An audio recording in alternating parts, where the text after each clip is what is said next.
राधे राधे। सभी को अपने अपने कर्मों से बड़ा डर लगता है, चाहे वो बुरे हो अच्छे हो।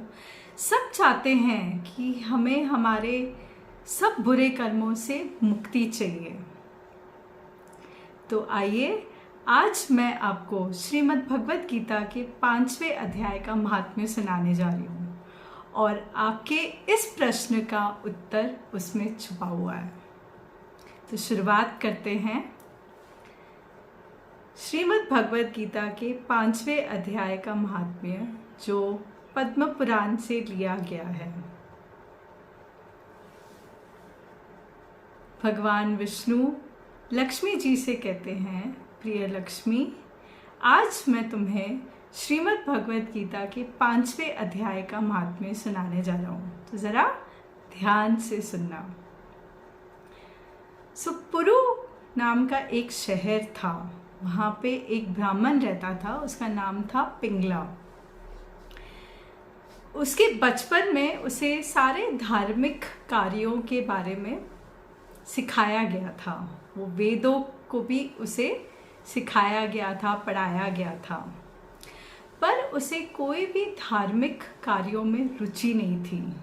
जब वो युवा अवस्था में आया, उसने अपने सारे धार्मिक कार्य छोड़ दिए। उसे ध्वनि यंत्र चलाने में बड़ा आनंद आता था, इसीलिए वो ध्वनि यंत्र चलाने लग गया। साथ साथ वो गाना भी गाता था और नृत्य भी करता था। उसे उन चीज़ों में आनंद आता था। धीरे धीरे धीरे वो बहुत प्रसिद्ध हो गया।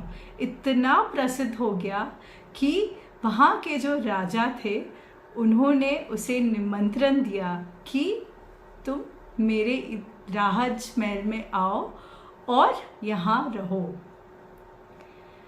तो पिंगला राजमहल में रहने लग गया और वो धीरे धीरे धीरे बुरे काम में गिरता चला गया।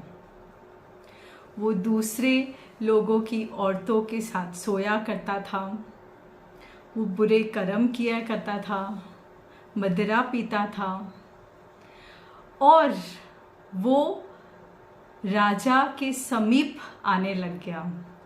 और जब वो राजा अकेले होता था, वो दूसरों की बुराइयां करता था राजा के साथ बैठ के। ऐसे उसका सारा समय बीतता गया। उसे अपने ओहदे पे बहुत घमंड भी हो गया था। पिंगला की पत्नी थी, उसका नाम था अरुणा। वो नीचे जाति के परिवार से आई थी। वो एकदम काम वासना से भरी हुई थी। उसे दूसरे मर्दों के साथ सोना, उनके साथ संबंध रखना और यौन संबंध रखना अच्छा लगता था। एक बारी जब उसके पति को उसके करतूतों के बारे में पता चलता है, तब वो ठान लेती है कि मैं अपने पति को मार दूंगी। इसीलिए वो एक रात, उस रात को उसका शरीर से उसका सर अलग कर देती है और उसके मृत शरीर को एक बगीचे के नीचे दफना देती है। तब पिंगला जब मर जाता है, बहुत सारे नरक भोगता है।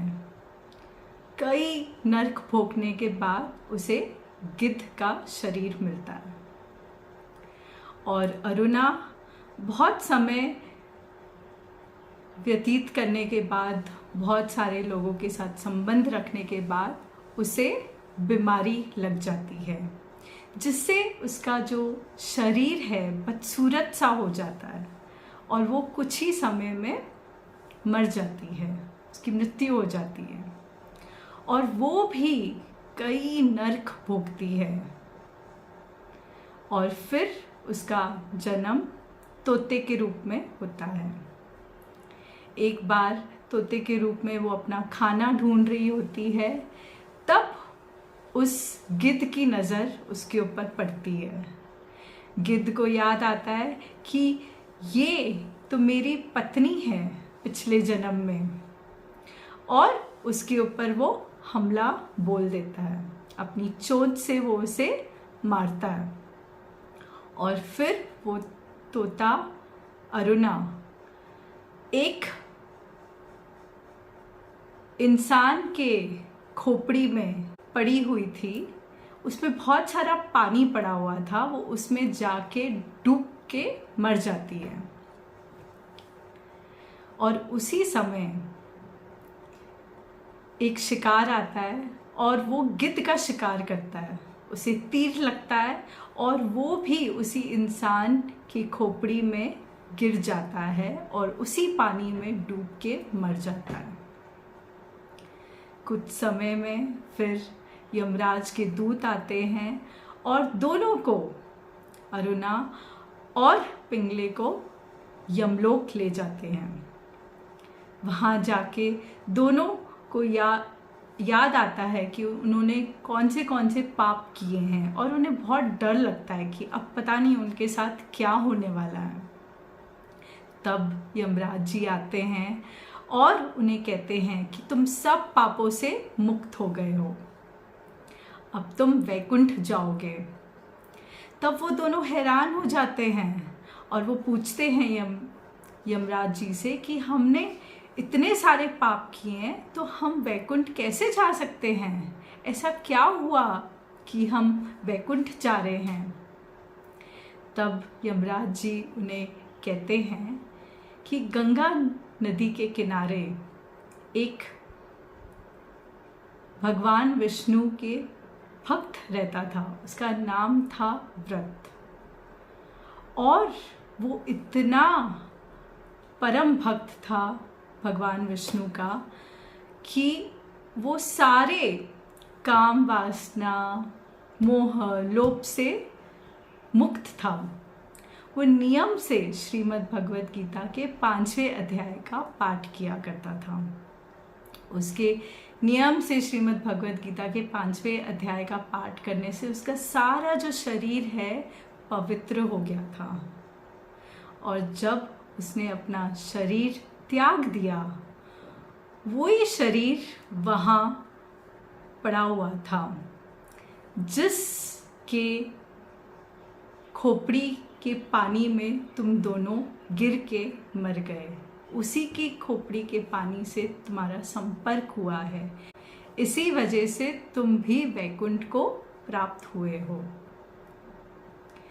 तब पिंगला और अरुणा ने यमराज जी से श्रीमद् भगवद गीता के 5वें अध्याय का पाठ सुना, भगवद गीता की महिमाएं सुनी, और यमराज जी ने उन दोनों को श्रीमद् भगवद गीता के बारे में बताया और सुनाया। भगवान विष्णु जी लक्ष्मी जी से कहते हैं, श्रीमद् भगवद गीता के 5वें अध्याय का पाठ सुनने के उपरांत वो दोनों एक फूलों के वाहन में बैठ के वैकुंठ को चले गए। इसीलिए जो कोई भी श्रीमद् भगवद गीता के 5वें अध्याय के पाठ को सुनता है, चाहे वो कितना भी पापी क्यों ना हो, उससे वैकुंठ प्राप्त होता है।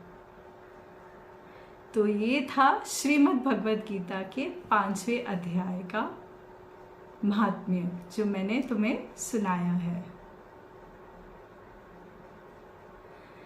अगर आपको ये वीडियो पसंद आया है तो ज़रूर लाइक करें, शेयर करें, कमेंट भी करें और चैनल को सब्सक्राइब करना ना भूलें। मैं शीतल खुराना, मैं स्पिरिचुअल स्पीकर हूँ, स्पिरिचुअल रिट्रीट्स ऑर्गेनाइज करती हूँ, ऑथर हूँ। मेरी बुक का नाम है the Gita happiness retreat, discover 40 life learning lessons from the Bhagavad Gita. मैं मोटिवेशनल स्पीकर भी हूँ, कैरियर कोच भी हूँ और रिक्रूटमेंट कंसल्टेंट भी हूँ। इसलिए अगर आप मेरे साथ संपर्क करना चाहते हैं तो इस नंबर पे कॉल कर सकते हैं 9371093246।